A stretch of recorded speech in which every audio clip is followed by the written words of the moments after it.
Welcome back, listeners, to That's a Good Card. Today, Ya will have the challenge of getting me to say, "That's a good card." While Ya will be doing the convincing, I'll be playing the devil's advocate.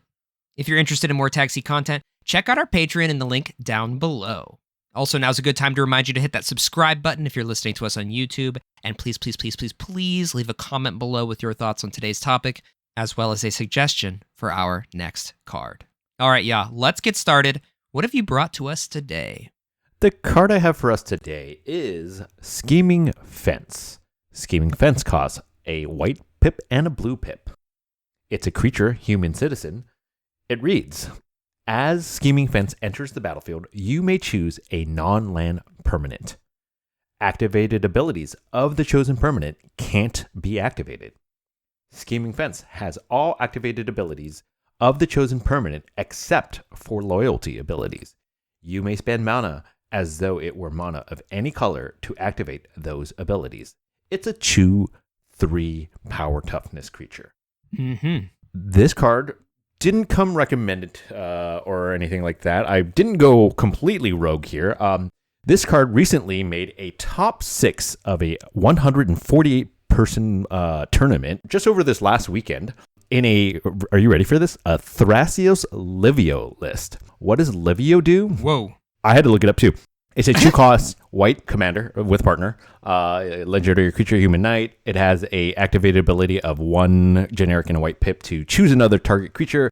Its controller may exile it with an Aegis counter on it. It also has a 2 and a white pip plus tap it to tap the creature to return all exiled cards with Aegis counters on them to the battlefield under their owner's control. It's a 2/2. What a fascinating. What a commander pairing. Hey, but it made it top 6. And then it also, this card, Scheming Fence, also made it in Comedian's top 4 list of Plagon. And I double checked. I don't think Gold Sabertooth ran it in his list that he won at like one of the Play to Win tournaments. But yeah, this card kind of like slowly started showing up in decks that I was looking at over the last like couple months. I've seen it in a ton of sideboards, lists, considering piles. I've even had this in my original iteration of Esper Slurp, which was a deck that some of the listeners may have heard us talk about in the past. It was an Esper Life Total Matters type deck that we created with some of the members of the community. It was originally in the list because one of our friends, Sean, was really into this card. I eventually ended up cutting it from my iteration of the list, but it's right there as that 98th to 105th include. So I'd love to talk about it, and I'm really excited to talk about it today. Also, I've seen it in Malcolm Timna, Derevi, kind of all over the place. I think with the emergence of activated abilities, we've been seeing this card more and more, so it's time for us to talk about it. Are you ready to get into your points? Yeah, let's go ahead and talk about it. So, avid listeners of the podcast, which we always appreciate, will say, yeah, this seems a lot like Drana and Linvala. It's Walmart Drana. It's Walmart Drana and actually, yes and no. Actually, and we're going to talk about that a little bit. And I'm bringing this up. So I did go back and I looked at our notes. I looked at what Kyle said about the downsides of that card. Wow, you did some research. I did do some research on this. I think that if we're high on Drana and Linvala, but you don't play Orzhov, I don't know why you're listening to us. This is a premier Orzhov Commander podcast. But you don't run black for whatever reason. Scheming Fence is for you. It's low-hanging fruit. It's much cheaper, right? Yeah, in comparison to Drana and Linvala. In comparison. It's a creature Pithing Needle slash kind of disruptive fruit, kinda. The big difference between this Scheming Fence versus a Pithing Needle or Disruptor Flute is this only shuts down one instance of a card, right? Like Disruptor Flute and Pithing Needle you can name a card and it shuts down those cards. This only shuts down this one specific, like, so if you name a Kinnan or a Magda, it only shuts down the specific one that you targeted. Wait, really? It doesn't do multiple across? No, this one does not. You're positive on that? I am positive. So when we go back and read it, you choose a non-land permanent, whereas Disruptor Flute and Pithing Needle say, name a card. Does this change things for you? And it does a little bit. I guess when I read this card originally... Here, let me double check. No, I trust you. I trust you on this one. And if we're wrong, everyone in the comments will tell us. But I think that that's a very important point. Yeah, it is a single permanent. Yep. Okay, yeah. So I just found another judge ruling. You're absolutely right.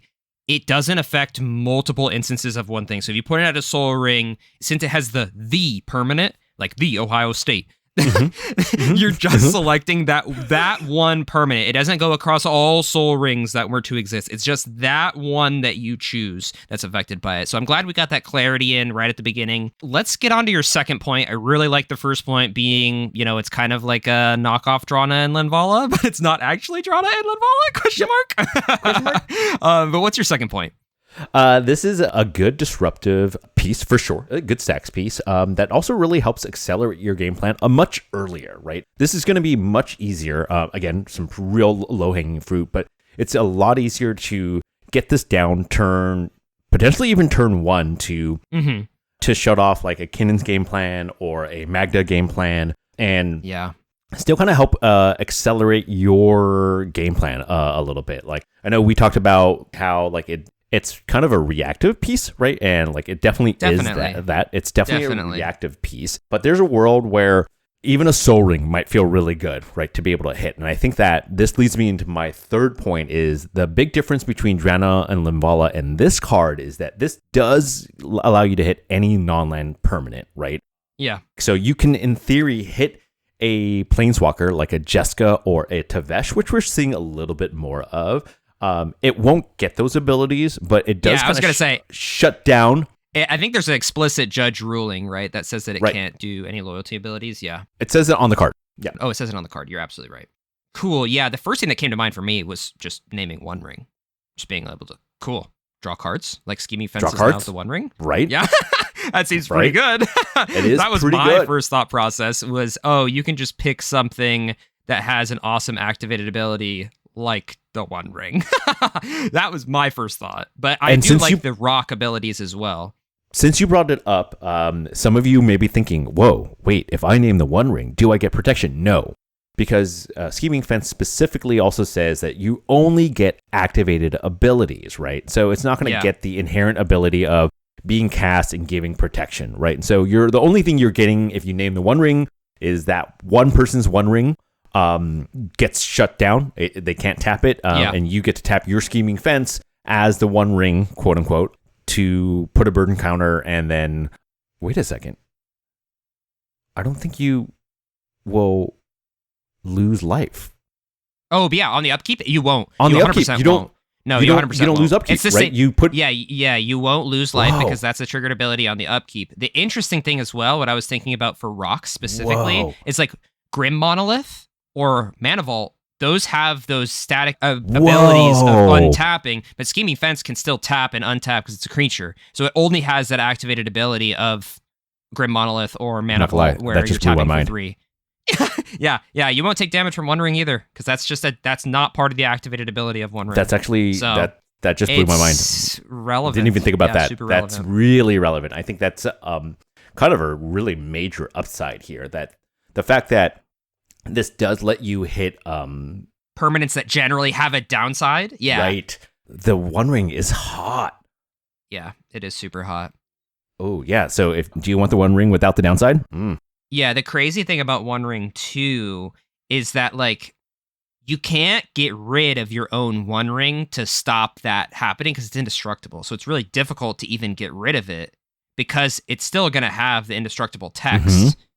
So like you're in this weird spot where like even if you had the ability to kill it, you have to bounce it or you have to flicker it in some capacity or just kill the Scheming Fence. But this is probably the easier option. I guess if you're sitting there with a Nature's Claim as your only response, you're in trouble. Right. That is, that's hot. Oh my gosh, you can really shut down somebody. But yeah, this one's a pretty simple one. I feel like I'm going to rehash a lot of Drana and Linvala stuff. And but like I thought you were going to take the low-hanging fruit too. It's a 2/3 for 2. That's not nothing. You know what I mean? Like the fact that the Scheming Fence has a booty, Timna blocker, Ragavan blocker, that's relevant. It also, makes it's a slightly better bloom tender, right? It's just much harder to be removed.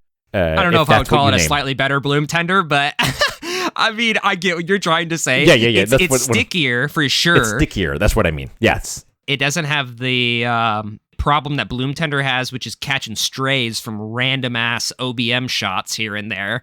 That's unfortunately a downside of the tendies, but Scheming Fence isn't really going to catch strays from OBM. It's going to have to catch a lot of strays for it to die, which is, just classic WotC power creep. 2-3 for 2. We love that. Not only is it a 2-3 for 2, but it's got some crazy text going on. It's paragraphs, right? There's so much going on with this one. Exactly. I was just going to add on to you, this is the big reason why we see it being played in Plagon. The fact that you brought up the 2-3, right? It's a bigger butt than it is power, which Plagon loves that. Plagon loves that. And so I think that's what's kind of helping to kind of push this card into some relevancy. Let's go ahead and just talk about some downsides. Sure. Yeah, let's get into it. The first one is just going to be kind of a rebuttal to the positive that we kind of helped push 5 minutes ago. Which is that Scheming Fence will still have Summoning Sickness when you cast it immediately. So even though it does have a powerful effect of shutting your opponent down right when it's cast, you have to wait a turn to get those tap abilities that can be really potent, which kind of sucks.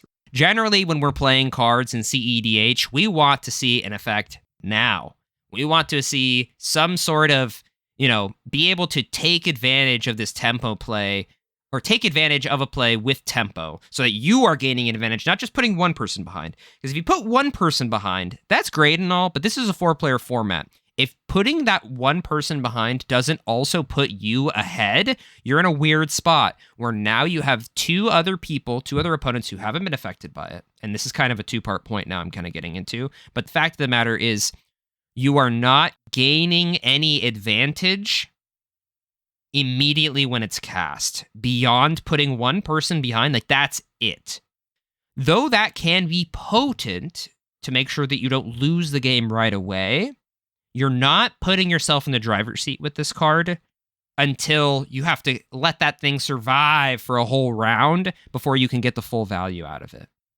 So that's my first downside, is just in order to use those tap abilities, you have to wait, which sucks because once we steal those abilities away, you're like, yes, I have this thing, I want to use it now. But unfortunately, you can't. You got to wait.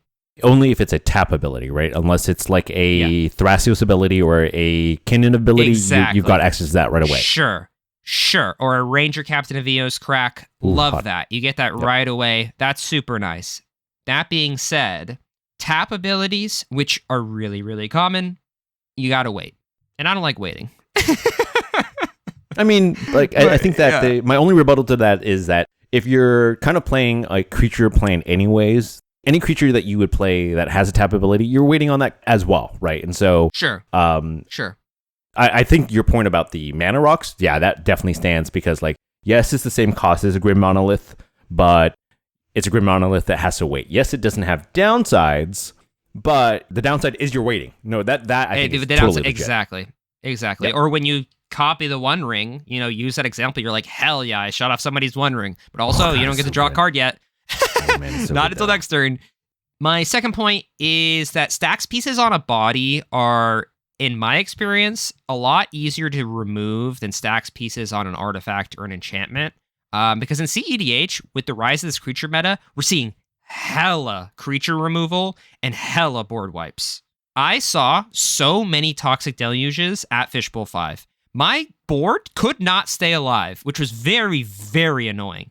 Dam and Toxic Deluge all day long, because everybody hates Magda, everybody hates TNT, all of these go wide cradle decks. It's so annoying how many board wipes there are. So if you're trying to build this stacks game plan, you kind of want to diversify, right? You want to have some artifacts, but also some creatures. But I would personally lean towards more of the artifacts and enchantments just because nobody's really running mass enchantment or artifact removal. And you're making a face right now because I know you're going to talk about Reverent Silence because we did a podcast on Reverent Silence. Listeners, go take a look at that. I'll put it in the comments down below. Think about it.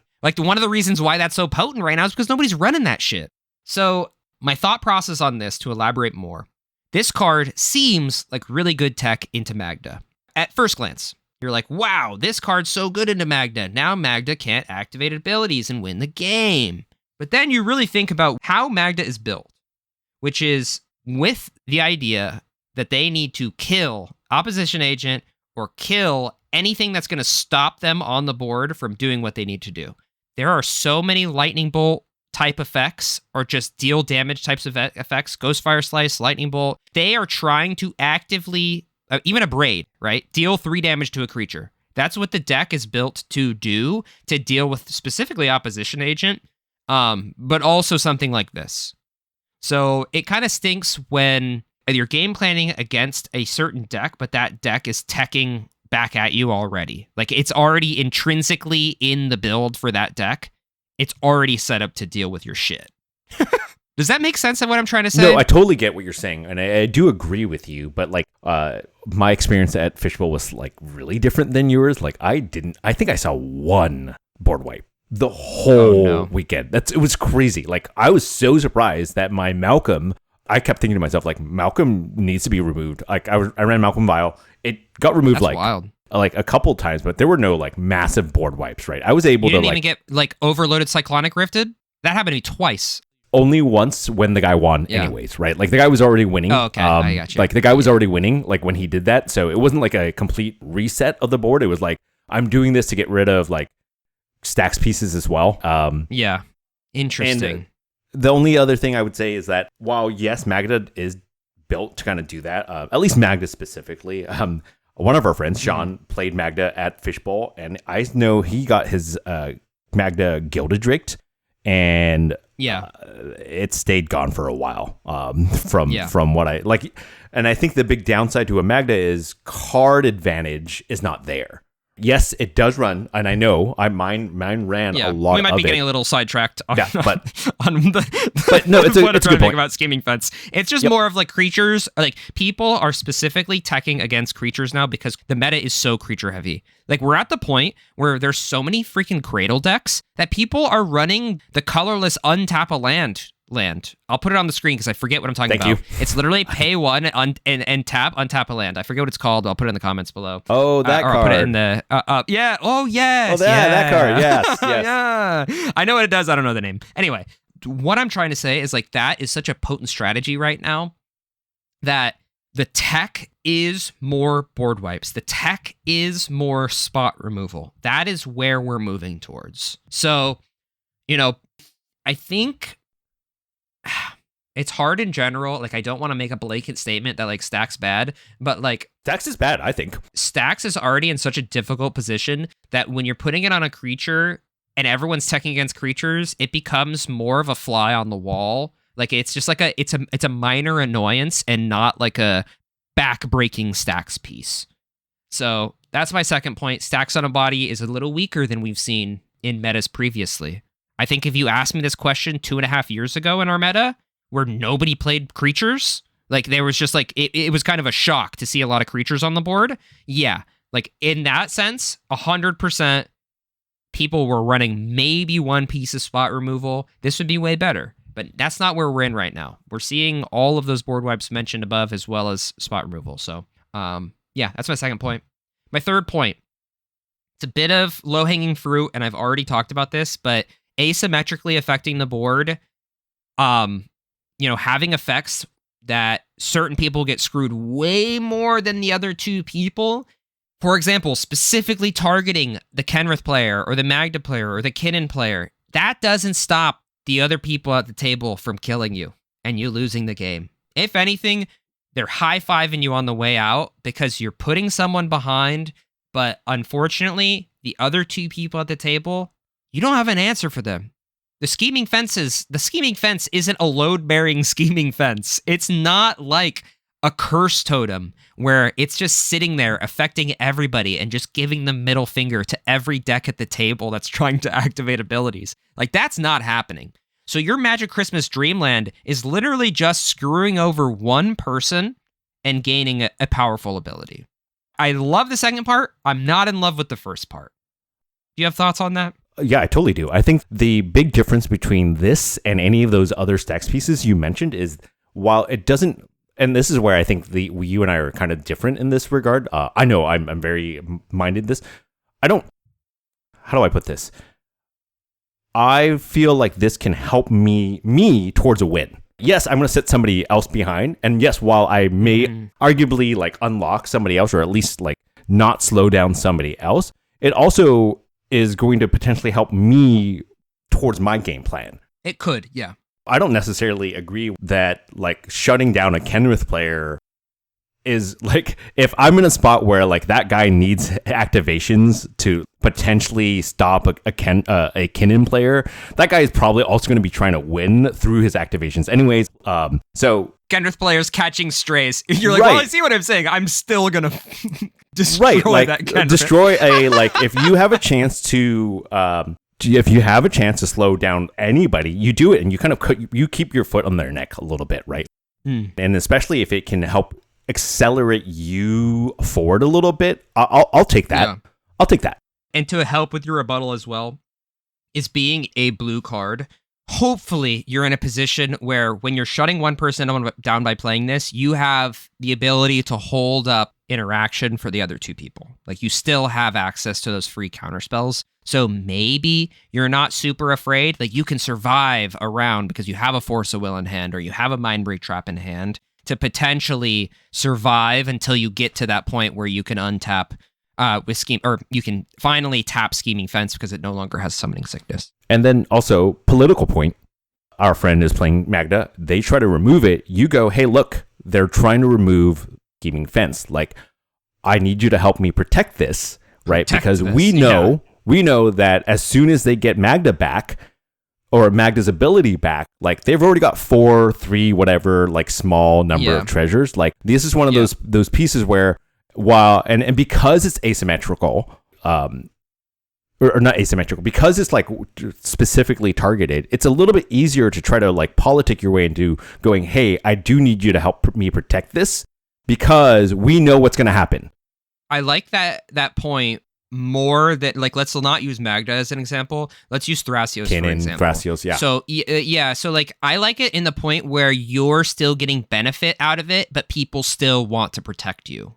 You know, because like the likelihood that you're in Azorius plus colors and like that can do actively whatever, utilizing Magda's ability is like none. It's highly unlikely, very low, super low. But like if it's a Thrasios and you're like, look, my deck isn't a Thrasios deck. I'm not built to use this. That person is built to use Thrasios. You should protect me. But at the same time, you're like, end step, activate Thrasios. Like Ooh, like, so to good. me, that's the benefit to it, is just being able to still gain value out of the card while other people are actively trying to protect it. That's cool. The Magda point? No, not so much. Ain't nobody who's not playing Magda is going to be activating Magda, sacrificing 5 treasures to go look for an artifact. For a dragon or artifact. Or a dragon, sure. Okay. The likelihood of that happening, incredibly low. Anyway, my fringe point, Howling Salt Mine Mike said it best. He put out a post on social media. This was months ago. It was just a picture of Scheming Fence. It was like, what is he scheming? I don't trust him. I don't trust Scheming Fence. What is this guy? All the more reason to run this, because if nobody trusts him, maybe he's scheming for you.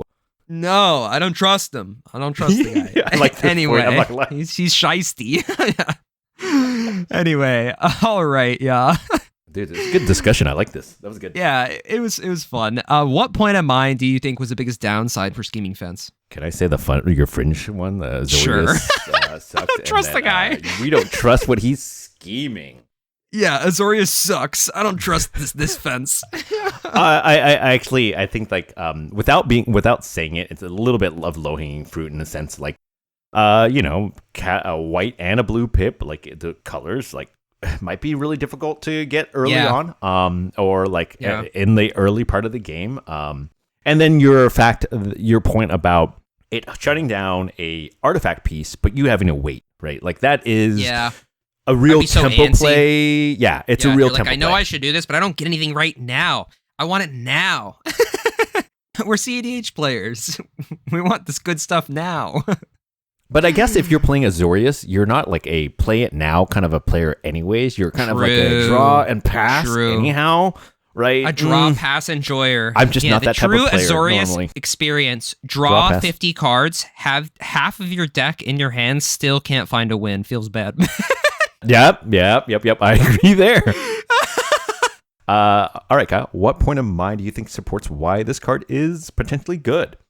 I really like the point that we stumbled into, saying that like if you hit an artifact that normally has a downside, now it doesn't have a downside. Like what? Not taking damage. Like what? Not staying tapped. That's cool. I really like that point. It does separate itself from Drana and Ledvala by being able to target any permanent that has that ability, right? I think that's really cool. A non-land permanent. Let me be clear. Non-land permanent. You can't point to Gaia's Cradle and be like, give me that. That'd be sick. Oh my god. No, you can't do that. But any non-land permanent, it's pretty unique in that way. Cool. All right, everybody, it's time. Can we get Kyle to say what we want him to say? Kyle, is this a good card? Have we done enough to convince you? Unfortunately not.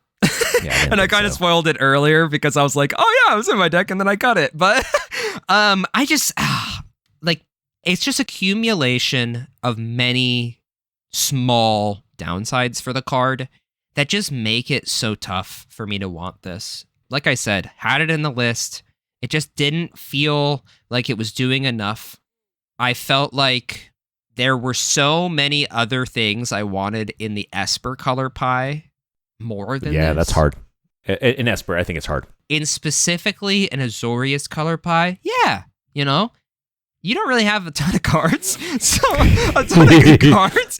So yeah, sure. Like in a 2-color list, I'm all for it. Once you start breaking into the 3-color lists that could potentially run this, like maybe I could see it in a Jeskai list.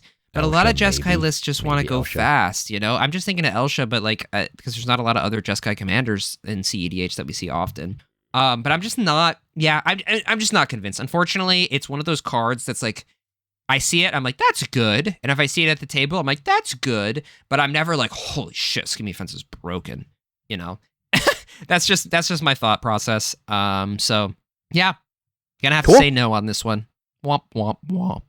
If you disagree, let us know down in the comments below. Yeah, tell me off in the comments. Be like, actually, Kyle, Scheming Fence is really good because the other day I screwed over my friend by doing XYZ with Scheming Fence and it was OP.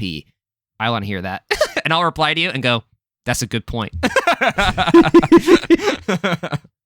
All right, y'all. It's time for our favorite closing segment. That's a good card, ?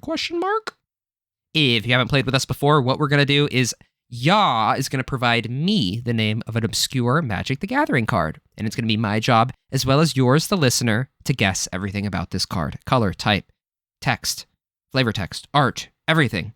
I always recommend you pause the video once Ya gives us the name of the card. Play along with us in the comments down below, especially the YouTube comments. It helps us a lot. Helps us so much. All right. What's the card that you got for me today, Ya? I'm ready to get these creative juices flowing. Oh, are you ready? All right, here we go. The card I have for you today is Dega Disciple. Dega Disciple? Dega Disciple. Oh, man. I feel like if I knew Vorthos more, I should know this, because Dega sounds like some sort of faction or something like that. It's spelled D-E-G-A? Yep. Mm-hmm. And then Disciple. Disciple. Yeah, Disciple. So that's giving, a disciple is like I'm thinking like some sort of religious follower. So I'm going to say that this is a blue card.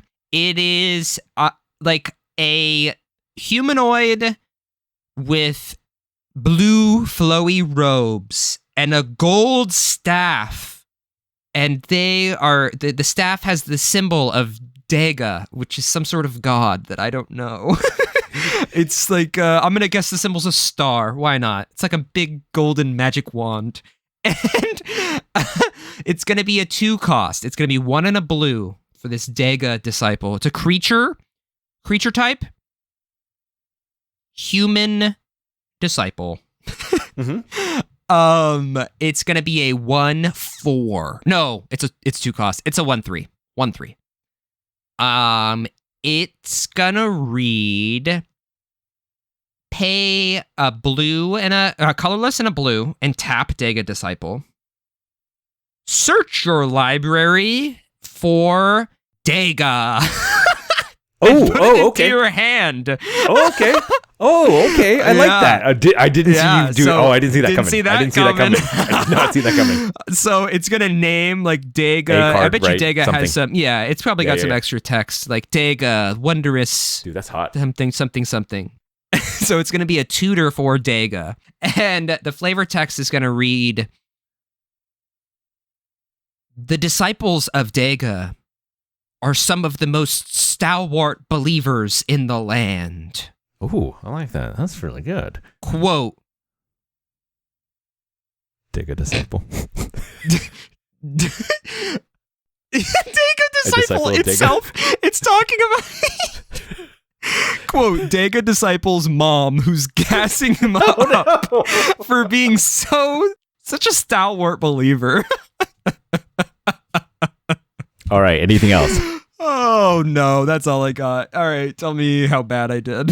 Okay, buddy. So I'll say that you got the power correct and the staff. Somehow, through all of that, the staff in the art was there. Okay, so Dega Disciple is it's a white card with Mardu abilities. You ready for this? Oh, wow. Yeah. Oh, yeah. Dega Disciple, 1 white pip. It's a creature wizard. It is a 1/1. And it has 2 abilities. One is to pay a black, tap it. Target creature gets -2 or -0 until the end of turn. The second ability is pay a red, tap it. Target creature gets +2/+0 until end of turn. Oh my god.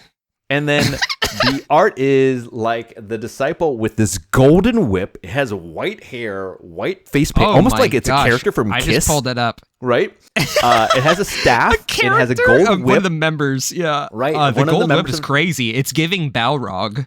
Yeah. And then it has a staff with flowing white hair. The flavor text reads, crazy. There is no true equity of power. There is only more and less. Dega Disciple. Fascinating. Yeah. Okay. Interesting. A-card. I was kind of close. Okay. It's like a little dork that actually like your card. Sucks. Yeah, it's a dork that sucks. For sure. All right. That was fun. Thank you, listeners, for listening to today's episode on Scheming Fence. I don't trust the guy. Anyway, please direct your attention down below to our description where you'll find links to our Patreon, as well as everywhere we host our podcast, whether it's Apple Podcasts, YouTube, or Spotify. Don't forget to give a comment and a like down below. It helps us out a ton. Don't forget to join the Discord as well. We play CEDH games all the time in there and talk shop about CEDH constantly. So come say hi in the Discord. Tell us about your favorite Scheming Symmetry. Not Scheming Symmetry. Scheming Fence decks. Scheming Symmetry is a completely different card. Symmetry is a good card. I'm leaving this in. All right, y'all. Thank you so much for listening to today's episode. See you next week. Bye. Bye.